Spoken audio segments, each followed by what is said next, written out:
The Joe Rogan Experience. Blocks on the side. But let's go round to the right of that rocky outcrop, and we find a rock-hewn area with steps. And those steps, archaeologists tend to argue this is all completely natural. I have done more than 200 dives at Yonaguni. Santha and I risked our lives.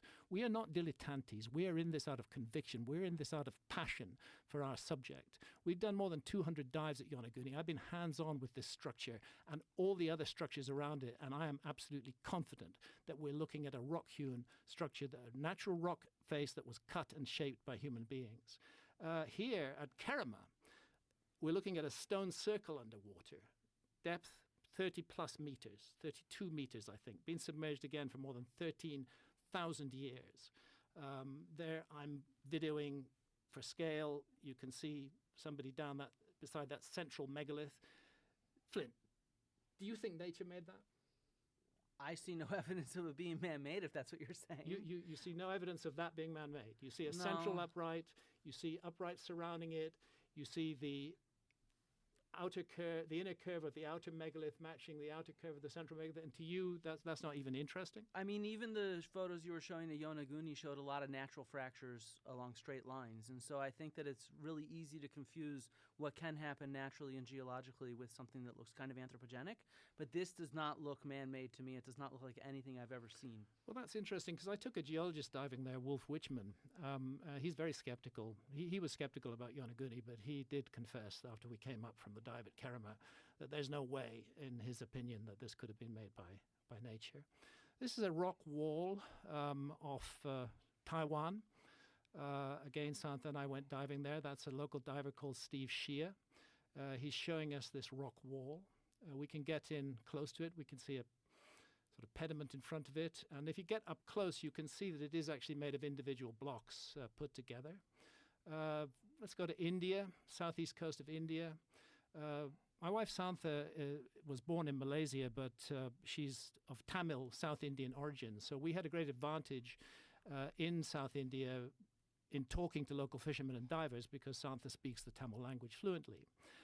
And we had asked them, are there any structures underwater off here? And they said, you bet there are. There's a whole city underwater off here. And we've complained to the government about it because we keep catching our nets on it, and fishermen have to go down, and sometimes they die trying to free the nets. We'd like the whole thing cleared away.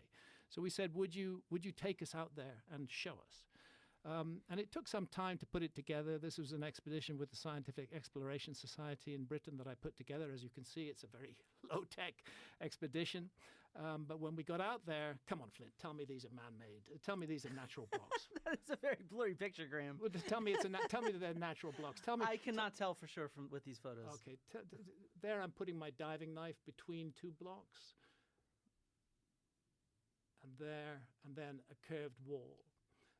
Actually, the team from the National Institute of Oceanography in India who were with us were intrigued by this. Do you have any more photos of that that are maybe more convincing? No, that's what I've got. But I'm trying to keep it short. Right, some of them do have characteristics of stone walls for sure, but it's hard to tell. That's the top of a stone wall. The rest of it's buried in sand on the left there. On the right, a stone wall with a standout feature above it.